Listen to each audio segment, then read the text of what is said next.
ఆంధ్ర రాష్ట్ర రాజకీయాలు ఎట్టున్నాయంటే వాస్తవంగా ఇక్కడ రాజకీయాలు జరగట్లా, అభివృద్ధి జరగట్లా, ఫ్రాక్షనిజం నడుస్తున్నట్టు అందరికీ అర్థమవుతుంది ఆంధ్ర రాష్ట్రం.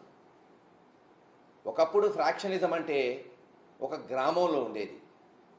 ఆధిపత్య పోరు కొరకు ఒకళ్ళ మీద ఒకళ్ళు కేసులు పెట్టుకునేవాళ్ళు. అది దాదాపు మరి గొడవల వరకు, హత్యల వరకు పోయిన దాఖలాలు రాయలసీమలో కానీ పల్నాడులో చూసాం, బాంబు దాడులు కానీ రిగ్గింగ్లు కానీ.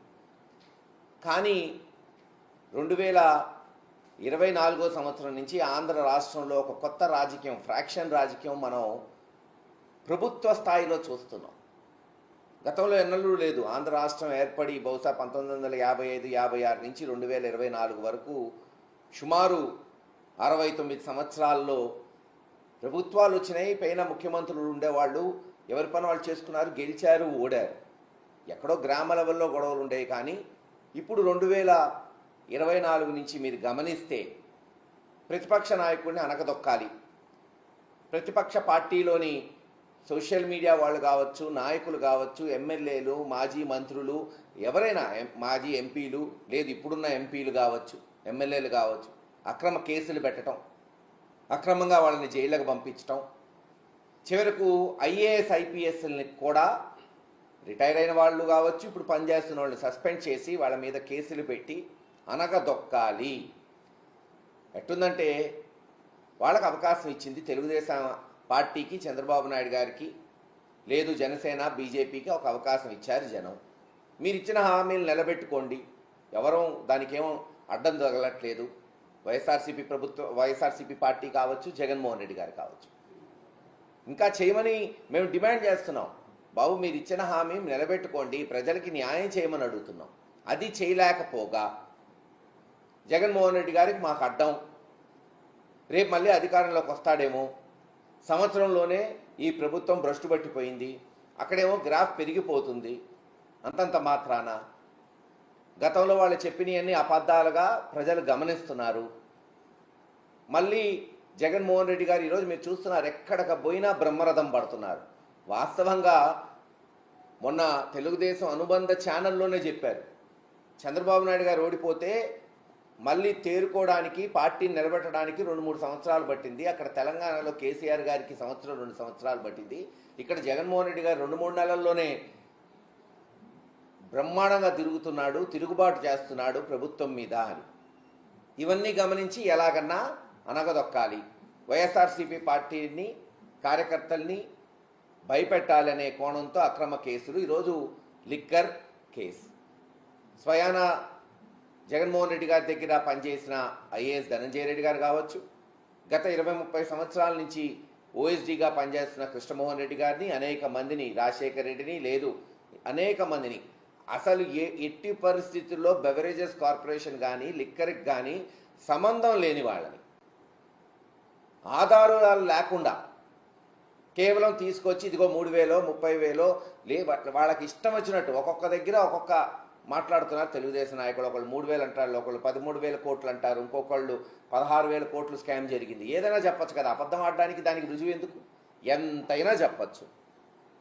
అలా చెప్తూ ఓ స్కామ్ జరిగింది, ఇదిగో వీళ్ళని అరెస్ట్ చేస్తున్నాం, వాళ్ళని అరెస్ట్ చేస్తున్నాం, ఒక సిట్ వేసాం, ఆ సిట్లో తెలుగుదేశం మరి కనీసం పచ్చ చొక్కా వేసుకోకర్లా, పోలీసులే తెలుగుదేశానికి పనిచేస్తున్నట్టు ముఖ్యమంత్రి పేషి నుంచి ఇదిగో పలానోడిని అరెస్ట్ చేయి, పలానోడిని అరెస్ట్ చేయి, వాళ్ళని అరెస్ట్ చేయటం, కోర్టులో ప్రొడ్యూస్ చేయటం. చివరికి కోర్టులో కూడా ఏమైనా సాక్ష్యాలు ఉన్నాయని అడిగితే ఇస్తాం, త్వరలో ఇస్తాం, ఎప్పుడు ఇస్తారో తెలీదు. కేవలం ఏంటంటే ఎస్ అరెస్ట్ చేయాలి, ఈ కేసు నిలబడిద్దా, రేపు అసలు ఇది అసలు శిక్షలు పడతాయి, ఏమి లేవని వాళ్ళకి తెలుసు, కానీ మేము అరెస్ట్ చేస్తాం అంతే. దేశంలో అంతే కదా, అరెస్ట్ చేసిన తర్వాత ఎవరైనా సరే ఆ ముద్దాయిలు మళ్ళీ రేపు 5 ఏళ్లకో 10 ఏళ్లకో నిర్దోషులుగా తేల్తారు. కానీ ఏం చేయగలుగుతాం, లూపోల్ ఉంది దేశంలో, చట్టంలో. అలా ఈరోజు జగన్మోహన్ రెడ్డి గారిని వాళ్ళ సొంత మనుషుల్ని అరెస్ట్ చేయటం, ఇంకో కొంతమంది ఛానళ్ళు జగన్మోహన్ రెడ్డి గారిని కూడా అరెస్ట్ చేసేస్తాం, బిగ్ బాస్ వరకు వెళ్ళిపోతాం, తాడేపల్లి వరకు వెళ్తాం. గతంలో కూడా ఇదే జరిగింది. ఒకసారి మన జ్ఞాపక శక్తిని ఒక 10-15 సంవత్సరాలు వెనక్కి తీసుకురండి. 2010 సంవత్సరంలో కూడా ఆ రోజు కాంగ్రెస్ పార్టీ, మేము కూడా ఆ రోజు ఆ పార్టీలోనే ఉన్నాం, ఎంతో పదిలంగా ఉంది రాష్ట్రంలో, 40% ఓటు బ్యాంక్, 40-40%తో. జగన్మోహన్ రెడ్డి గారు తన సొంత పార్టీ పెట్టుకుంటే చిలక్కి చెప్పినట్టు చెప్పారు కాసు కృష్ణారెడ్డి గారు, వాళ్ళు ఎవరి ఇష్టం వాళ్ళు ప్రజాస్వామ్యంలో అక్రమంగా కేసులు పెట్టద్దు అని. విన్నారా? ఎలా ఏం జరిగింది? 40% ఓటు చేరున్న కాంగ్రెస్ పార్టీ 2% వచ్చింది ఆంధ్ర రాష్ట్రంలో. అక్రమంగా జగన్మోహన్ రెడ్డి గారిని అరెస్ట్ చేసి అక్రమంగా జైల్లో పెట్టి 16 నెలలు. ఏమన్నా తేలిందా? ఇప్పటివరకు 15 సంవత్సరాలైంది. అవే మళ్ళీ రిపీట్. మొన్న కూడా చెప్పా, సేమ్ అదే రిపీట్, అదే పత్రికల్లో అదే రకంగా తప్పుడు రాతలు, అబద్ధపు రాతలు, చెప్పిందే చెప్పటం, దాని మీద విశ్లేషణలు పెట్టడం, అరెస్టులు చేయటం, కేసులు పెట్టడం. తుడిచిపెట్టుకుపోయింది కాంగ్రెస్ పార్టీ ఆంధ్ర రాష్ట్రంలో. రేపు అదే జరగబోతుంది తెలుగుదేశం పార్టీ. అవకాశం ఇచ్చింది ప్రజలు మంచి చేయడానికి, అది వదిలేసి ఇచ్చిన హామీలు నిలబెట్టుకోవటం, అది తుంగలో దొక్కేసి ఈరోజు కేవలంగా అభూత కల్పన కల్పిస్తూ, అప్పుడేవో బ్రాండ్లు ఉన్నాయి అమ్మేశారు, మరి ఈరోజు అదే బ్రాండ్లు వస్తున్నాయి కదా.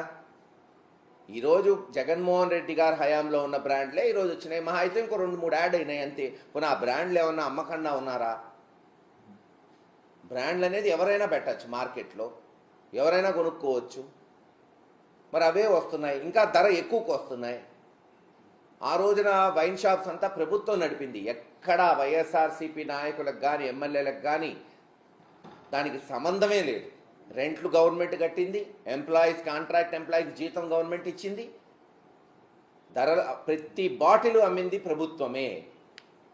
ప్రభుత్వ అధికారుల కనుసన్నల్లో జరిగింది. అంటే డిపో మేనేజర్ల దగ్గర నుంచి ఎన్ని వేల మంది ఎక్సైజ్ స్టాఫ్ దాంట్లో ఇన్వాల్వ్ అయి ఉంటారు చెప్పండి. అంటే వాళ్ళు ఎవ్వరూ తప్పు చేయలేదంట, పైన ఒక్క ముఖ్యమంత్రి గారితో. అదెట్ట కుదిరిద్ది? అసలు ఏమన్నా అర్థం ఉందా దీంట్లో? ఈ రోజున మరి ఎవరు నడుపుతున్నారు వైన్ షాపులు చెప్పండి? ప్రతి తెలుగుదేశం ఎమ్మెల్యే వాటా లేకుండా ఒక వైన్ షాప్ ఉందా? తెలుగుదేశం కార్యకర్తలు, నాయకులు లేకుండా ఒక వైన్ షాపులో ఒక బాటిల్ అన్న అమ్ముతున్నారా? గ్రామాల్లో ప్రతి బెల్ట్ షాపు అమ్మేది తెలుగుదేశం నాయకులు కాదా? మరి రేపు ఎన్ని కేసులు కట్టాలి ఈ రకంగా చూస్తే? ఆలోచించుకోండి. మీరు నేర్పిన పాఠాలే రేపు మీకు గుణపాఠాలు అవుతాయి, ఖచ్చితంగా అవుతాయి. ఎక్కడికి పోరు, అందరం ఇక్కడే ఉంటాం. ఇలా అన్యాయంగా కేసులు పెట్టడం ఎవ్వరు భయపడేది లేదు. ఇదేమన్నా కొత్త? జగన్మోహన్ రెడ్డి గారికి కొత్తగా ఇవేమన్నా చూస్తున్నాడా? ఎస్, పోరాటాలు చేస్తాం, చట్ట పరిధిలో రేపు కోర్టులో పోయి తేల్చుకుంటాం. మీరు చెప్పిన ఈ కేసులన్నీ నిలబడే కాదని మారుమూల గ్రామంలో ఉన్న ప్రజలు కూడా చెప్తున్నారు. ఈరోజు రాజకీయం ఏముంది? ఈరోజు సోషల్ మీడియా వచ్చిన తర్వాత అరచేతిలో ఉంది రాజకీయం. ఇంట్లో కాదు, ప్రతి ఒక్కళ్ళ అరచేతిలో రాజకీయం తెలిసిపోతుంది. ఎవరైనా సరే, ఆడవారు కావచ్చు, మగవారు కావచ్చు. నిజాలు అందరికీ తెలుస్తున్నాయి. ఖచ్చితంగా జగన్మోహన్ రెడ్డి గారి నాయకత్వంలో ఈ అక్రమ కేసులు ఎదుర్కొంటాం. ఎంతమంది మీద పెట్టినా ఇవే కాదు, ఇంకా ఏవేవో తెస్తున్నారు. అది ఉంది, ఇది ఉంది, సోషల్ మీడియా వాళ్ళకి జీతాలు ఇచ్చారు, ఏది పడితే అది. సరే, అనుబంధ మీడియా ఉంది, పత్రికలు ఉన్నాయి, గతంలో కూడా రాశారు. గెలిచిందా? తెలుగుదేశం 2-3 సార్లు ఓడిపోలేదా? చిత్తుగా ఓడిపోయినా కూడా ఉంది. అప్పుడు కూడా ఈ మీడియా చంద్రబాబు నాయుడు గారిని ఎత్తుకుంది. ఒక్క మీడియా వల్ల, రాతల వల్ల, అక్రమ కేసుల వల్ల రాజకీయాలు నడిసే పని అయితే ఎప్పుడు అధికార పక్షమే గెలుస్తూ ఉంటుంది. 83 నుంచి ఈరోజు 2025, అంటే దాదాపు 42 సంవత్సరాల్లో సగం సార్లే తెలుగుదేశం గెలిచింది, సగం సార్లు ప్రతిపక్షం, అది కాంగ్రెస్ పార్టీ కావచ్చు, వైఎస్ఆర్సీపీ పార్టీ కావచ్చు, గెలిచిన దాఖలాలు చూసాం. రేపు ఇదే జరగబోతుంది. 4 సంవత్సరాలు జరగబోయే తర్వాత జరిగే ఎన్నికల్లో అది 3.5 సంవత్సరమా, 4 సంవత్సరమా, జమిలీ ఎన్నికల అఖండ విజయంతో జగన్మోహన్ రెడ్డి గారు రాబోతున్నారు. ఆ రోజు మీరే గమనించండి. ఈరోజు మీరు అక్రమ కేసులు పెడుతున్నారు, ఆ రోజు సక్రమంగా కేసులు వస్తాయి. వైన్ షాప్ దగ్గర నుంచి పై వరకు ఈ జరిగిన అక్రమాలన్నీ వెలికి తీయాల్సి వస్తుంది. ఈరోజు మీరు అన్యాయంగా ఇరికిస్తున్నారు అధికారులని. రేపు వీళ్ళు ఊరుకుంటారా? మీరు పెడుతున్న ఎవరో ఒక మహిళని బాంబే నుంచి తీసుకొచ్చి కేసు పెడుతున్నారు. రేపు అదే మహిళ వచ్చిద్ది, లేదు గత ప్రభుత్వంలో నన్ను భయపెట్టి కేసులు పెట్టించారని చెప్పింది. ఇంతేగా జరిగేది. అసలు ఆమె ఏంది? ఆమె క్యారెక్టర్ ఏంది? ఆమె చేత కంప్లైంట్ ఇప్పించటం ఏంది? ఐపీఎస్ లోపలికి పంపించటం ఏంది? రేపు ఆమె మళ్ళీ చెప్పిద్ది, లేదు గతంలో నా చేత అబద్ధమాడిచ్చారు ఆ రోజున్న కూటమి ప్రభుత్వం, నన్ను బెదిరించి కేసు పెట్టించారని చెప్పింది. అప్పుడు ఏం చేస్తారు? ఆలోచించుకోండి. ఒక్క ఓటు కూడా దీనివల్ల మారేది ఉండదు. ఇంకా ప్రతిపక్షానికి ఏదైతే వైఎస్ఆర్సీపీ పార్టీకి లక్షల ఓట్లు మారుతున్నాయి ఈ సంవత్సరంలో. అయ్యో అనవసరంగా ఈ కూటమి ప్రభుత్వానికి ఓటేసామో, ఇంకా ఎక్కువ ఇస్తా అన్నారు జగన్మోహన్ రెడ్డి గారి కన్నా, ఆశపడ్డాం, ఈరోజు దగా పడుతున్నాం. జగన్మోహన్ రెడ్డి గారు ఉంటే కనీసం ఆ 13,500 అన్నా రైతు భరోసా వచ్చేది, ఆ 15,000 అన్నా అమ్మఒడి వచ్చేది, ఆ ఆసరా వచ్చేది, ఆరోగ్యశ్రీ సక్రమంగా నడిచేది, ఫీజు రీఎంబర్స్మెంట్ పిల్లలకి ఈ సంవత్సరం ఫీజులు కూడా కట్ల, కనీసం స్కాలర్షిప్లు కూడా ఇవ్వాలి ఆ ప్రభుత్వం. అనగదొక్కాలి అనే ఒకే ఒక జపంతో ముందుకు పోతున్నారు. ఖచ్చితంగా వచ్చే కాలంలో క్షేత్రస్థాయికి పోయి పోరాటాలు చేసి ప్రజలకి నిజాలు తేటతలమయ్యేటట్టు చెప్పి, ఎట్టి పరిస్థితుల్లో కోట్లలో పోరాటాలు చేసి, న్యాయస్థానంలో న్యాయం గెలిచేటట్టు చేసి, బెయిళ్లు తీసుకొని వచ్చి కూడా పోరాటాలు చేసి మళ్ళీ వైఎస్ఆర్సీపీ పార్టీని గెలిపించుకుంటామని తెలియజేస్తున్నాం.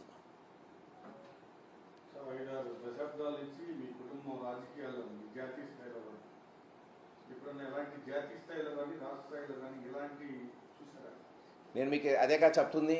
1955, 56 ఆంధ్ర రాష్ట్రం ఏర్పడింది. ఇది 2025. నేను కాదు, ఎవరూ చూడాల. ఫ్రాక్షన్ పాలిటిక్స్ నడుస్తుంది ఈరోజు ఆంధ్ర రాష్ట్రంలో. ఫ్రాక్షన్ అంటే ఏంటి? ఆధిపత్య అవతల వాడిని అనగదొక్కాలని అక్రమ కేసులు పెట్టడం, తొక్కాలని చూడటం. అది జరగదంటున్నా. ప్రజాస్వామ్యంలో అది గతంలో జరగలేదు, రేపు జరగదు. ఇప్పుడంటే ఏదో ఎమ్మెల్యే లెవెల్లోనో గ్రామ లెవెల్లోనో చూసేవాళ్ళం, ఈరోజు రాష్ట్ర లెవెల్లో చూస్తున్నాం.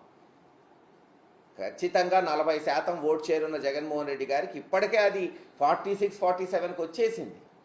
భారీగా పెరిగింది. అవి వాళ్ళకి తెలుసు కాబట్టే కదా. ఇంకా ఈ స్టాటిస్టిక్స్, సర్వేలు, మాస్ లీడర్ అయిన జగన్మోహన్ రెడ్డి గారు పెద్ద పట్టించుకోడు, ముందుకు వెళ్ళిపోతాడు. కానీ చంద్రబాబు నాయుడు గారు నిత్యం సర్వేలు చేయించుకుంటుంటాడు. అది చూసే కదా ఇప్పుడు ఇదంతా జరుగుతుంది. ఇదేందిరా సంవత్సరంలో అధికార పార్టీకి ఇంత కుంగిపోవటం ఏంది, ప్రతిపక్ష పార్టీకి ఇంత పెరగటం ఏంది అని తెలుసుకొనే ఇంకెట్టయినా ప్రతిపక్షాన్ని తొక్కాలి. ఎందుకంటే ఆయన ఇచ్చిన హామీలు నిలబెట్టుకోలేరని తెలిసిపోయింది కదా. కుదరదు, ఇచ్చేటప్పుడే తెలుసు. కానీ ఇప్పుడు ప్రజలకు తెలిసింది. అప్పుడు చంద్రబాబు నాయుడు గారికి తెలుసు, ఇప్పుడు ఆంధ్ర రాష్ట్ర ప్రజలకు తెలిసింది. ఇవి జరగదు, జరిపించరు. ఒకవేళ జరిపించినా లబ్ధిదారులు 50%, 60% ఇస్తారు, మిగతా 40% రిబెల్ అవుతారు. 80 లక్షల మంది పిల్లలు ఉన్నారంటున్నారు. ఈరోజు అమ్మఒడి కింద వాళ్ళు ఇచ్చే పేరు ఏదన్నా కానీ, తల్లికి వందనం కానీ, ఇంకోటి కానీ రేపు ఇస్తారా చూద్దాం. 80 లక్షల మందికి ఇవ్వరు. 50 లక్షలకో 60 లక్షల మందికి ఇచ్చి మేము ఇచ్చేసామని చూసారా, అందరికి ఇచ్చామని చెప్పుకుంటారు. మిగతా 30 లక్షల మందిలో ఖచ్చితంగా తిరుగుబాటు వచ్చింది. తిరుగుబాటు వచ్చినప్పుడు వాళ్ళు జగన్మోహన్ రెడ్డి గారి వైపు చూస్తారు. అందుకని ఇప్పుడు జగన్మోహన్ రెడ్డి గారికి మసి పూసి, మారేడుకాయ పూసి జైల్లో పెట్టి, ఓ ఇలాగుంది అలాగుంది. గతంలో కూడా ఎన్ని జరిగినాయి కదా అంటున్నా. ఇదేమన్నా ఈరోజు కొత్తగా జరుగుతుందా? 2010లో కాంగ్రెస్ పార్టీ అవలంబించింది, మట్టి గరిసిపోయింది. ఈరోజు అదే జరిగింది తెలుగుదేశానికి కూడా రేపు. కానీ అన్నీ చూస్తాం. ఇందాక చెప్పినట్టు పోరాటాలకి అందరం కూడా సమాయత్తం అవుతున్నాం.